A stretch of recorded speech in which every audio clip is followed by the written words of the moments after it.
Саулықтарыңызды тілеймін, қазақ елі. Менің есімім Рая Махамбетқызы, педагог-психологпын.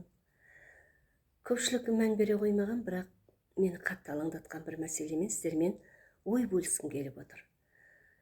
Әнұранымыздағы менің елім деген өлең жолдарын менің елім, менің жерім деген бұрынғы қатарына қайтадан ауыстыру керек. Сол кезде одан кейінгі гүлің болып егілемін мағынасымен сәйкесті болады. Мәселе сонда, қай кезде де жер халықтікі. Олай болса, оның ұрпағы сол жердің иесі өз екеніне сенімді болып өсу керек. Қараңызшы, менің елім, гүлің болып егілемін. Жері болмаса, ол қайда егіледі? Сондықтан да осындай бір елеусіз ғана жасалған өзгеріс жастарымызды жалтақ қылады деп ойлаймын.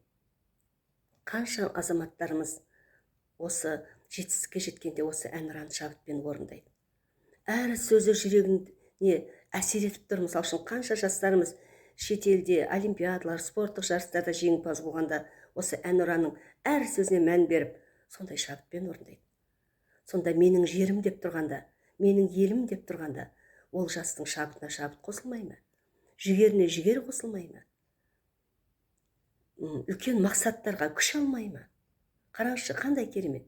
Менің елім, менің жерім, гүлің болып егілемін, жарың болып төгілемін елім, туған жерім менің Қазақстаным. Жалпы мына елдің рухы мықты болу үшін ұлттық идеология мықты болу керек. Ал ұлттық идеология мықты болу үшін бұндай қателіктерге жол беруге болмайды. Сондықтан да тәуелсіз еліміздің еркін ұрпақтары, талабы мол, талғамы зор ұрпақтары осындай әнұранды шабытпен орындағанда жерінің өзі екеніне, егесінің өзі екеніне сенімді болып орындайды. Кеше мінекей Конституцияда өзгеріс еніп жатыр деп қанша хабарламалар жіберіліп жатыр. Өздеріңіз білесіздер, жер халықтікі деген біз еліміз үшін сондай қуаныштымыз.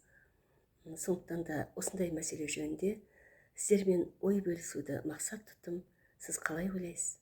Пікірлесіп отырайық. Рахмет, сау болыңыздар.